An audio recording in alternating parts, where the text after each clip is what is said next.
Hey, you are the one who knows what silent despair feels like. You know the price of pretending. You've mastered the world outside, but inside your head, there is a dictatorship, constantly stealing your peace with fear, shame, and regret. You've been fighting the wrong battle. The truth is simple, yet brutal. While external events only cause pain, it's your thoughts and your unquestioning belief in them that creates suffering. This is where you realize you don't need to control the world. You need to reclaim your mind. That is the final freedom. Let's begin the hard work, the foundational law that changes everything. Law number 1. You are not your thoughts. This is a deep truth, but it must become simple to you. We are conditioned to believe that every anxiety, every self-criticism, every random fear that pops into our heads is somehow us. We treat these mental whispers like they are our identity. But take a moment and look at the sheer volume of thoughts that pass through your mind in just 60 seconds. Scary thoughts, ridiculous thoughts, painful memories, sudden judgments. If all of that chaos was truly you, then you would be changing identities every minute. You would have no stillness, no core. Stoicism offers the ultimate separation. It teaches that the mind is fundamentally divided into two parts: the thought, the stimulus, the pain, the event, and the assent, your agreement, your belief in the thought. Negative thoughts will come. That is a biological function of the brain. They are noisy and automatic. The fight is not about preventing the thought from entering, but about preventing the thought from taking over. As Epictetus taught, it isn't events themselves that disturb us, but our opinions about them. Let that sink in.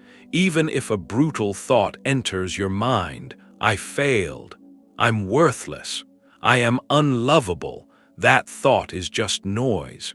It only becomes suffering the moment you grant it your assent. It only becomes a fact the moment you believe it.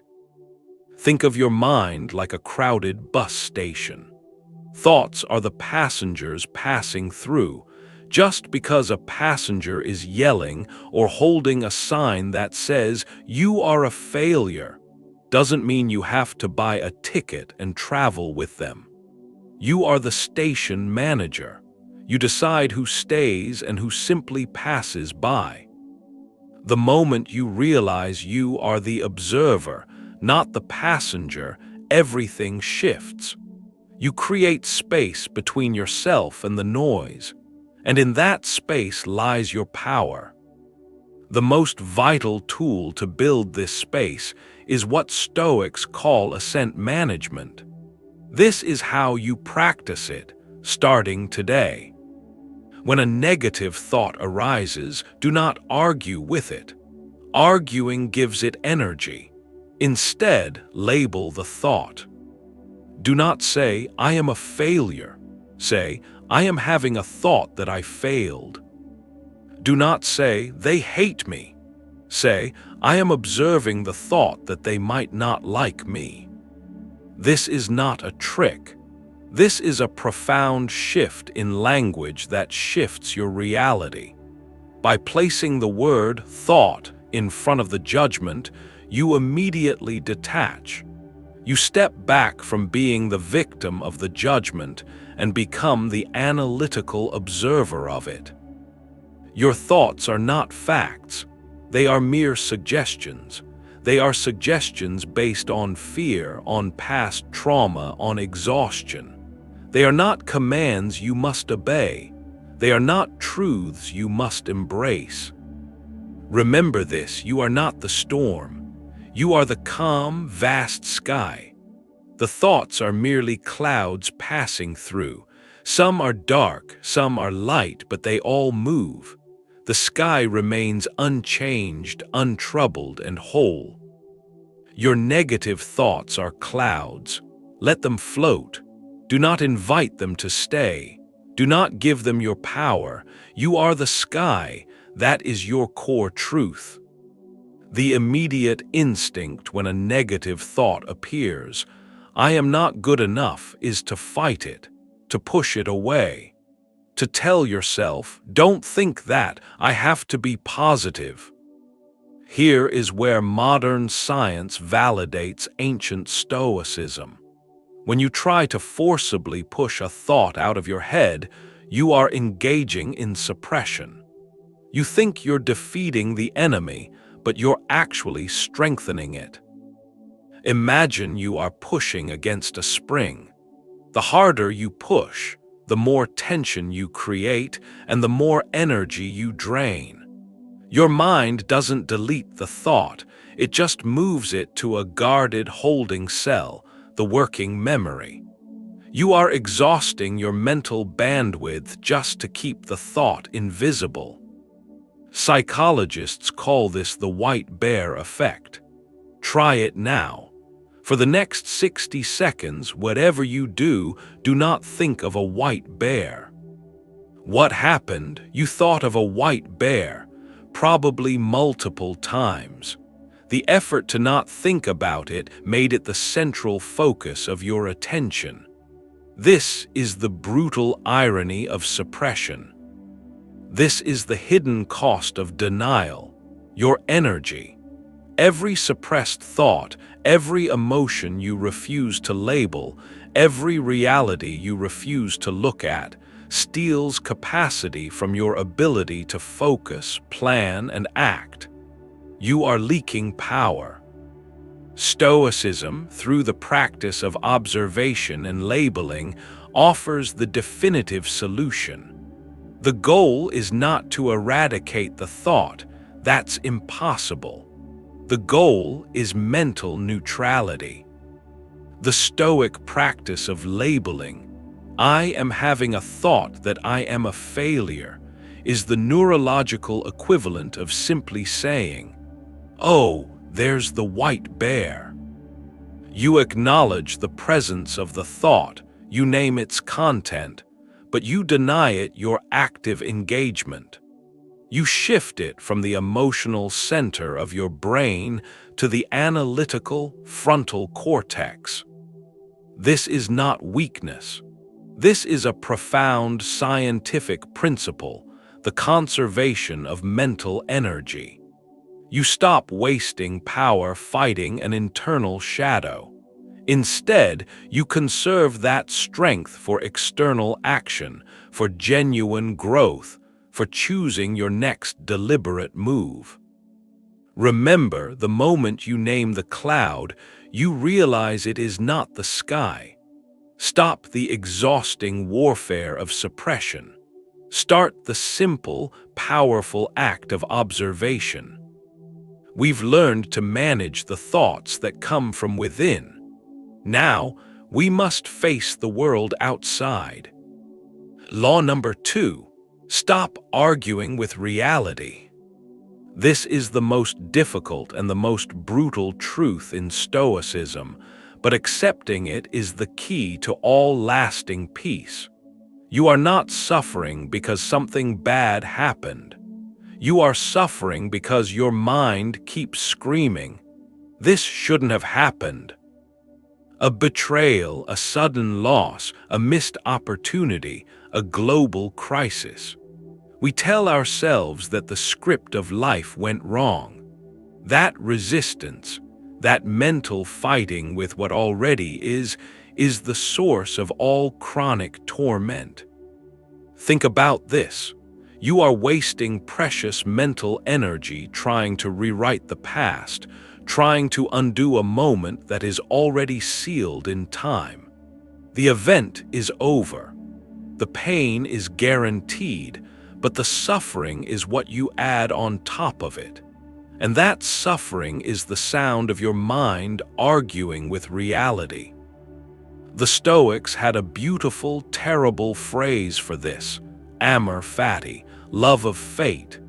It doesn't mean you should celebrate the pain or pretend a tragedy is a party.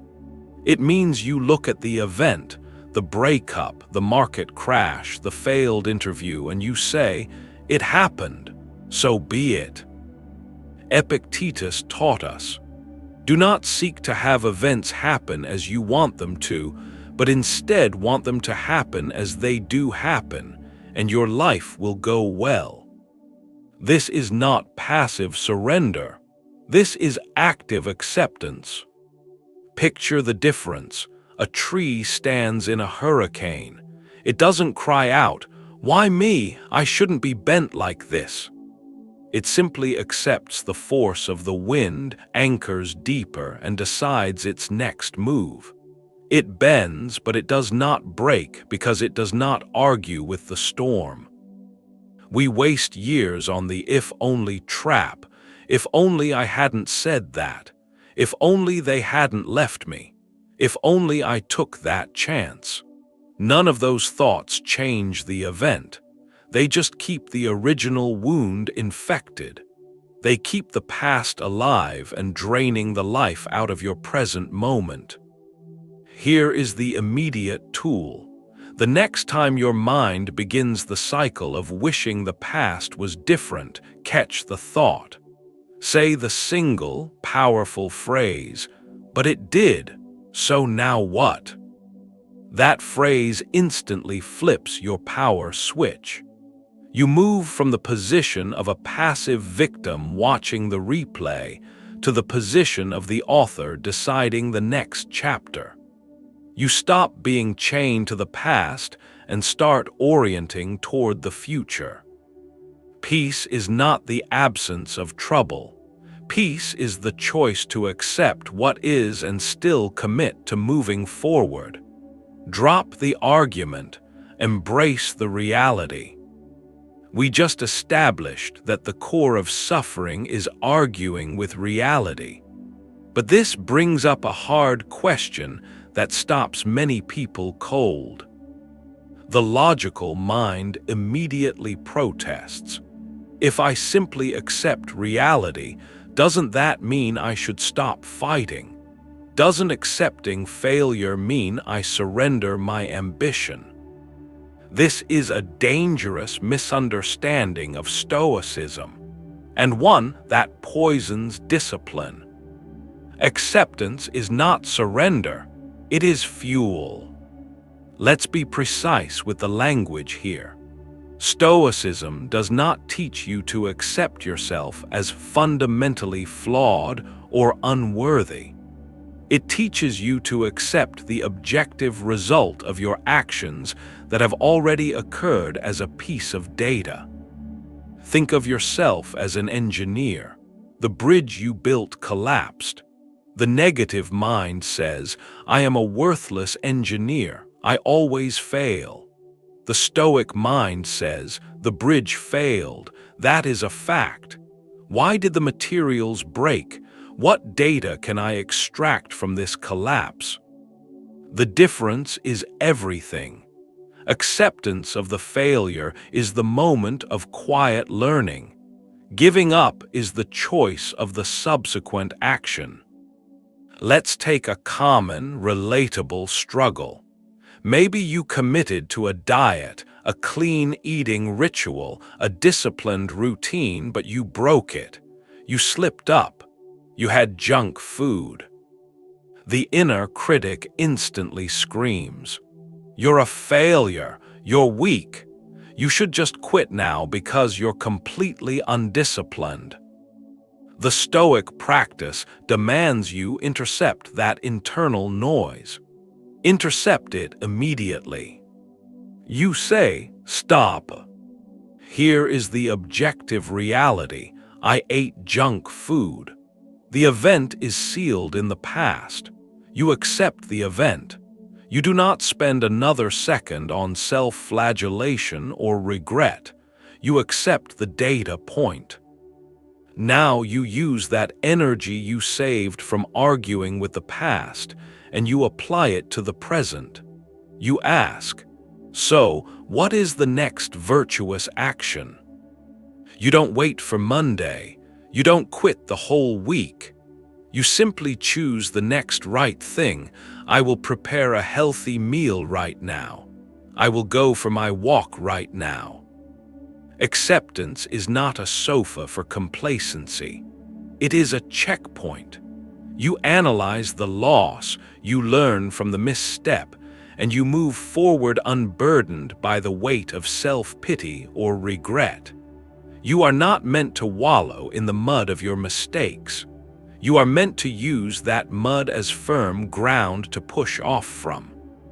Remember, failure is a temporary situation on the journey to success.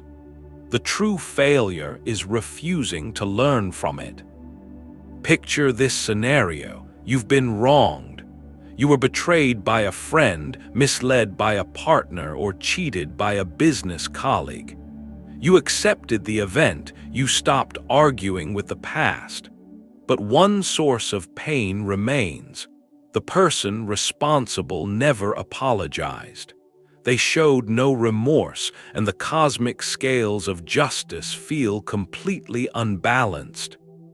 That indignation, that sense of injustice, can chain you to the event far longer than the event itself.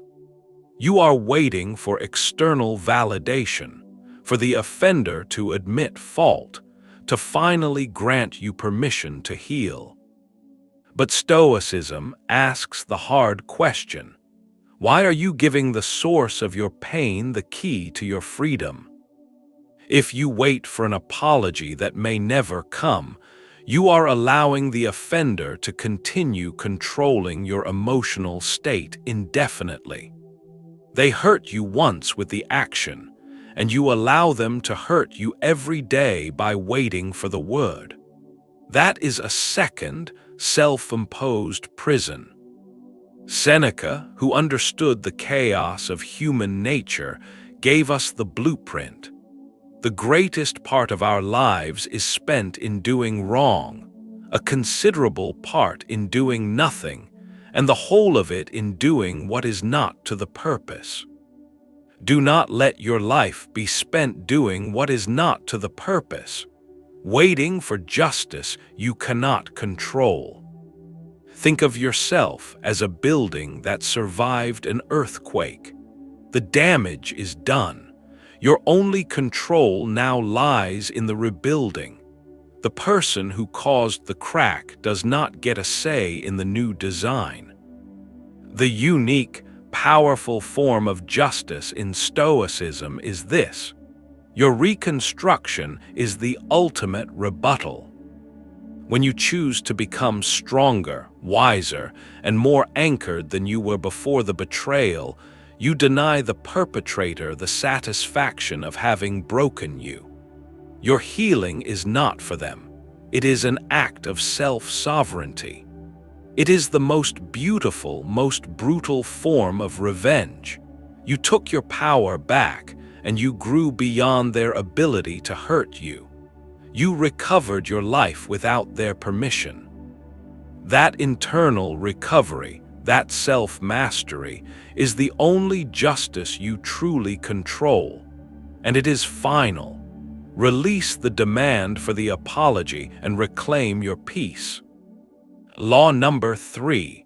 Your first emotion is the signal, not the truth.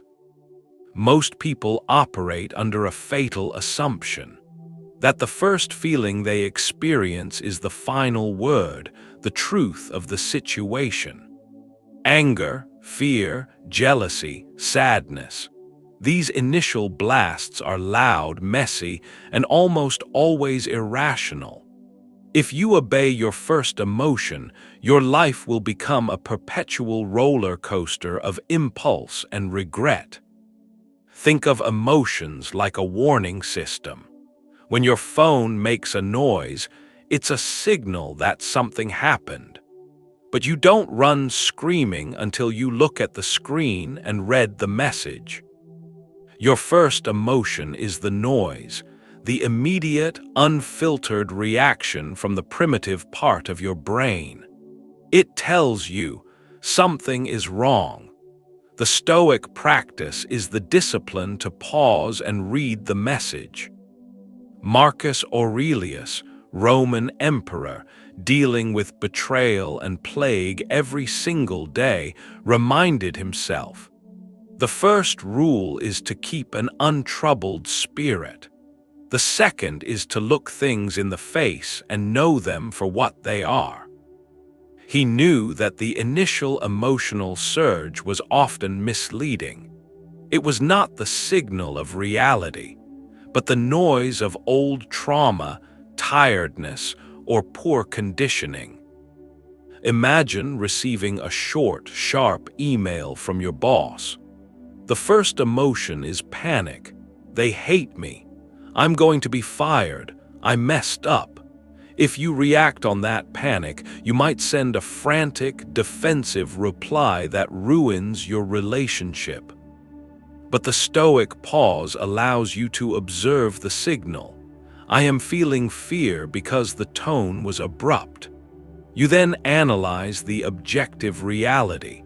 Perhaps my boss is busy or stressed or just bad at writing emails. The signal was correct. Fear was triggered, but the interpretation was flawed. I am not in actual danger. This is your tool. Delay the reaction. When the wave hits, pause. Name the emotion out loud, but don't own it. Say, I am experiencing a wave of anger, not I am angry. This small semantic shift buys you the critical 5 seconds needed to choose your response. Another powerful technique from the Stoics is the view from above. When a problem feels overwhelming, imagine yourself mentally zooming out. First, see yourself in your city, then from space, then from outside the galaxy. Suddenly, that embarrassing mistake, that minor traffic dispute, or that infuriating email shrinks to its true, minuscule size. Perspective kills unnecessary pain. It allows you to see the noise for what it truly is, transient and tiny. Remember, you are not weak for feeling emotions. You become powerful when you refuse to let them write your script. Your first feeling is simply the signal. Your rational mind is the truth. Pause, read the message, and choose wisely. You might be thinking, what if the first reaction is actually correct? What if the anger is justified? Are you asking me to ignore my instincts?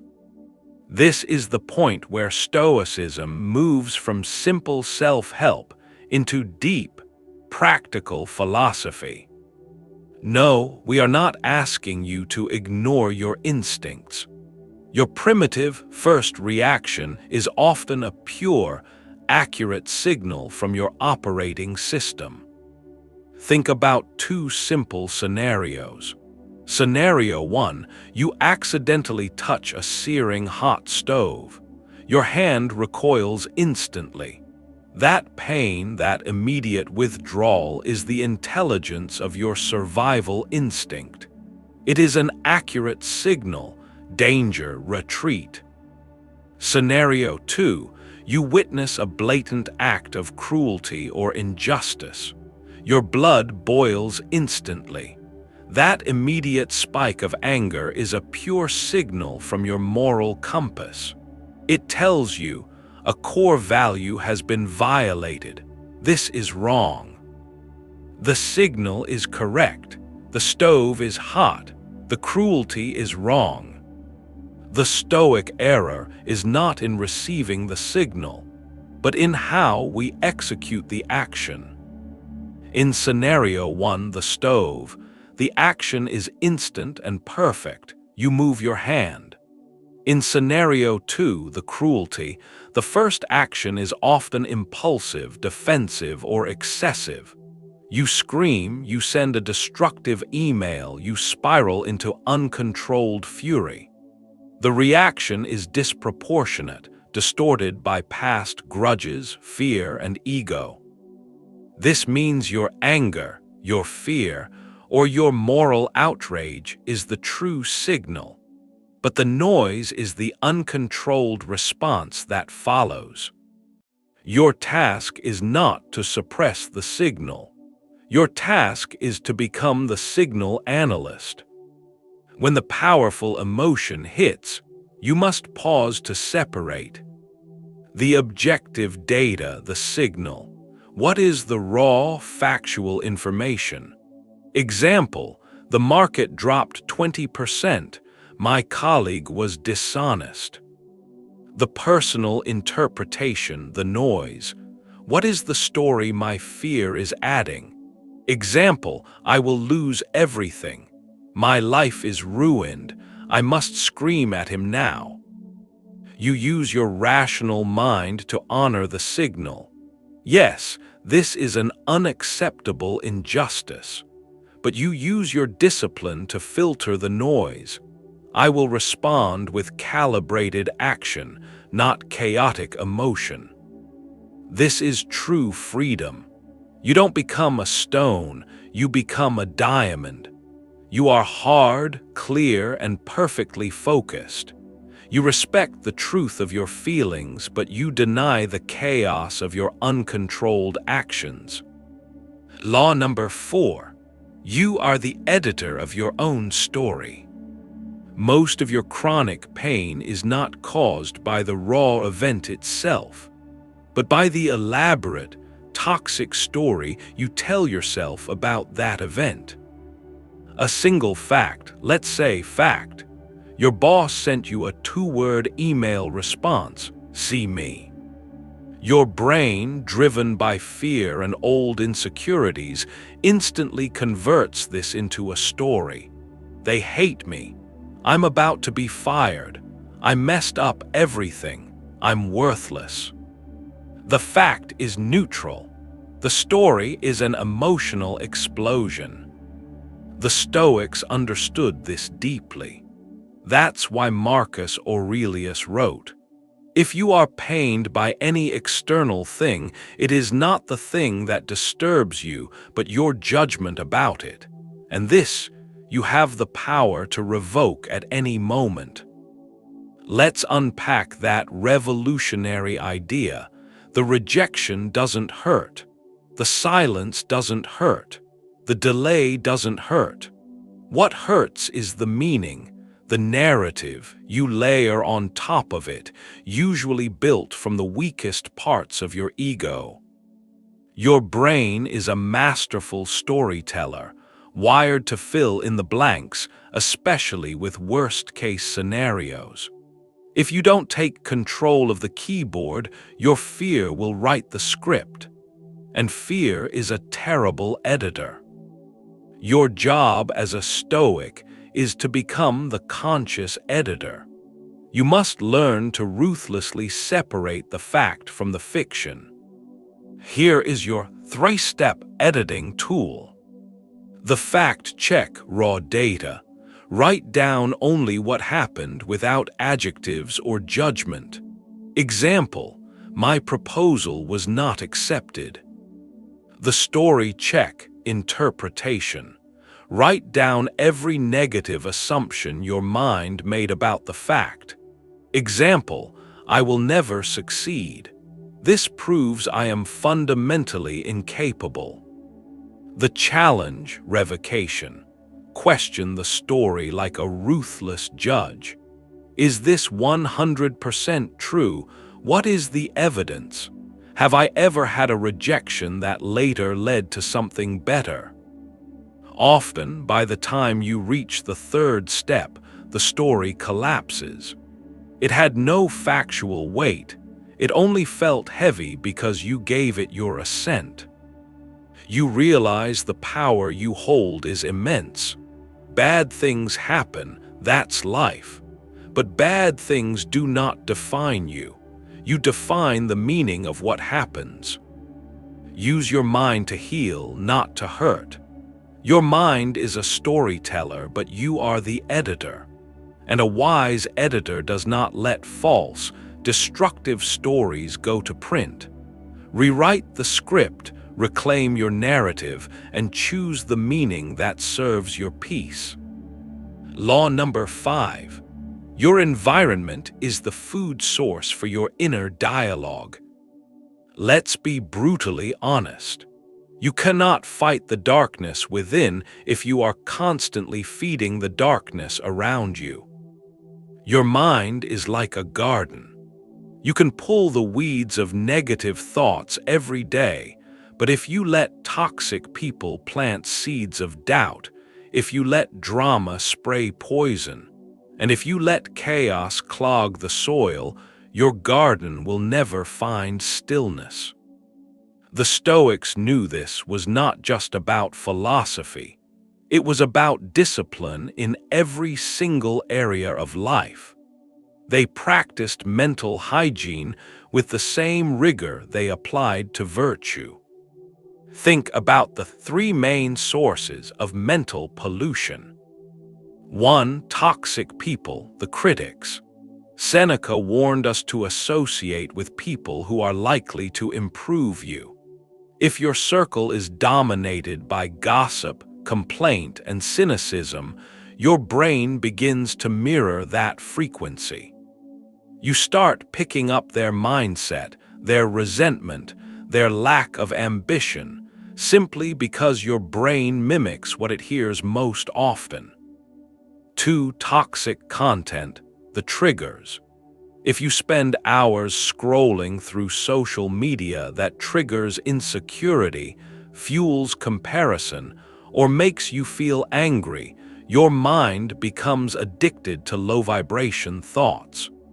You are actively choosing to inject chaos and false narratives into your system. 3. Chaotic spaces, the clutter. A messy room, a cluttered desk, a disorganized life. The Stoics lived with simplicity and order, simplicity of routine, simplicity of possessions, because they understood a fundamental law of physics applied to the mind. Chaos outside leads to chaos inside. External discipline creates internal stillness. You must stop treating your environment like an accident. Your environment is a deliberate design choice. Ask yourself these difficult, Stoic questions. Who makes me feel drained versus who makes me feel calm? What content am I watching that inspires me versus what content makes me feel worse? Is my space helping me think clearly, or is it a visual representation of my stress? You can't kill negative thinking while feeding it every single day. Start an environment detox. Dedicate 7 days to 0 gossip, 0 comparison scrolling, and 0 deliberate exposure to drama. Clean your workspace. Unfollow the accounts that fuel resentment. You will be shocked at how much quieter your mind becomes. Not because the thoughts magically disappear, but because you have starved the storm of its fuel. Discipline your surroundings, and your mind will follow suit. We've cleaned the mind and the environment. But even the most dedicated Stoic will have days where the armor feels too heavy. Law number 6. You are tired, not broken. This is the central, compassionate twist of the Stoic path, and it is the single greatest destroyer of self-blame. Sometimes your darkest, loudest negative thinking does not mean something is fundamentally wrong with your character. It doesn't mean your philosophy has failed. It simply means you are tired. Not just physically tired, but emotionally, mentally, and spiritually drained. You are overrun. When you are running on empty, everything feels worse than it is. Your mind cannot filter the signal from the noise. You misread texts, you overthink simple decisions, and you assume people are against you. The smallest inconvenience triggers the full panic response. Your mind is a raging storm, not because you are weak, but because your nervous system is begging for a truce.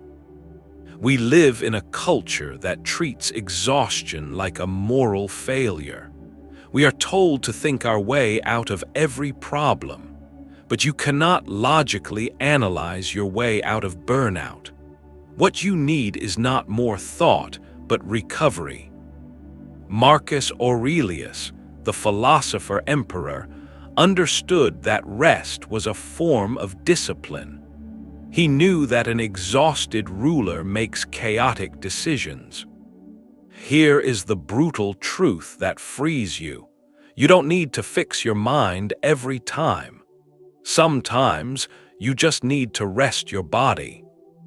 The negative voice gets louder when you are sleep-deprived and haven't seen the sun, constantly overexposed to social media and pressure, full of poor nutrition and lack of movement. You are not broken. You are simply overrun, like a fortress whose walls are still standing, but the troops inside are asleep from fatigue. Stop treating exhaustion like a weakness to be fought. Treat it like a signal to be respected. Rest is the medicine. Give yourself this permission. Tonight, dedicate yourself to rest, not just sleep. Take a walk without a phone. Say no to one draining commitment. Write down your top 3 worries and then literally step away from them until tomorrow. You are not designed to be a robot. You are a human being whose capacity for rational thought is tied directly to your physical and emotional reserves. Negative thoughts often vanish, not because you defeated them in a mental battle, but because you honored your body's need for stillness. When you refill your cup, the noise automatically subsides. I want you to drop this affirmation in the comments. I am not broken, I am just resting. It is the ultimate act of Stoic self-compassion. You are now facing the final enemy of growth, inertia. You know what you should do. You have brilliant projects waiting. You know you need to exercise, to write that email, to start that application. But your body feels heavy, glued to the couch. You are facing the sheer force of mental and physical inertia, the tendency to remain inactive. This is not a moral failing. This is not weakness. This is a scientific principle, and Stoicism has a surgical tool for it. Marcus Aurelius, despite his immense duties, never preached waiting for inspiration. He preached action for the common good. He knew we are not born to lie still. The key to beating inertia is not willpower. It is the minimal viable action, MVA. You do not need to commit to the finished product. You only need to commit to the single smallest, most tolerable step that breaks the stillness. If you commit to writing a book, your mind panics at the size of the task. It says, no, too hard, too much effort. The MVA approach says, commit only to opening the blank document, or commit to typing one single sentence. That is it. That is the entire win for the day. If you need to clean your overwhelming space, the MVA is not cleaning the room. It is picking up one piece of trash and throwing it away. If you need to start exercising, the MVA is not a 60-minute workout. It is putting on your running shoes and nothing else. Why does this work? Because the purpose of the MVA is not to complete the macro task. The purpose is to shatter the inertia. It is to send a clear, undeniable signal to your central nervous system. I am capable of movement. I have power over my stillness. Once the inertia is broken, the physics of motion takes over. A body in motion tends to stay in motion. That one sentence often becomes three. Those running shoes often lead to a walk around the block. You shift from the passive observer to the active creator. You stop waiting for motivation, because motivation is a lie that waits for feeling. You start with action and the feeling follows. The Stoic life is not just about observing your mind. It is about demanding disciplined, rational action from your body. Start small. Start now. You are a creator, not an object. Law number 7. Gratitude is your armor against forgetfulness. This is not superficial positive thinking. This is a deliberate daily practice that destroys the deepest root of negative thought, forgetfulness. When you are steeped in negativity, your mind creates a tunnel vision. You see only what is missing, the job you didn't get, the person who left, the mistake you made. You forget the air in your lungs, the safety of your home, the lessons you survived, and the people who still show up for you. Seneca said, "It is not the man who has too little, but the man who craves more that is poor." Negative thinking thrives in the soil of poverty, the feeling of lack. Gratitude forces you to acknowledge the wealth that already exists. It balances the perspective. In your lowest moment, the Stoic challenge is to ask, what am I taking for granted right now? I feel lost in my career, but I am healthy, I have strength, and I am learning. My relationship is struggling, but I have discovered my own boundaries and my self-worth. Gratitude is not a fake smile. It is looking life squarely in the face, at the pain, the chaos, the disappointment, and saying, "Yes, this is hard, but I still choose to see what is here." Make it a ritual. Every morning or every night, write down 3 specific things you are genuinely grateful for. A moment of silence, a warm meal, a small win, the ability to breathe. These simple anchors keep you from drowning in the storm of negativity. If you have made it this far, understand this.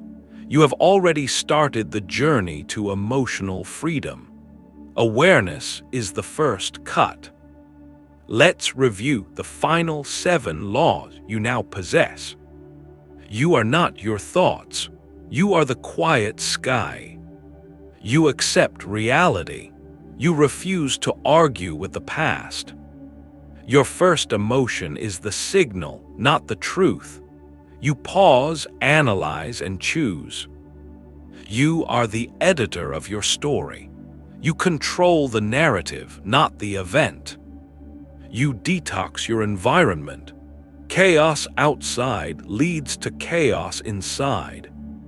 You are tired, not broken. Rest is the medicine for exhaustion. Gratitude is your armor. You fight forgetfulness by acknowledging what is present. The Stoics never aimed for perfection. They aimed for practice. Train your mind daily, silently, strongly. You do not need the world's applause. You only need the quiet approval of your own conscience. And if no one told you today, you are doing better than you think. Not because things are perfect, but because you are aware. And from awareness, everything can change. This is how you kill negative thinking.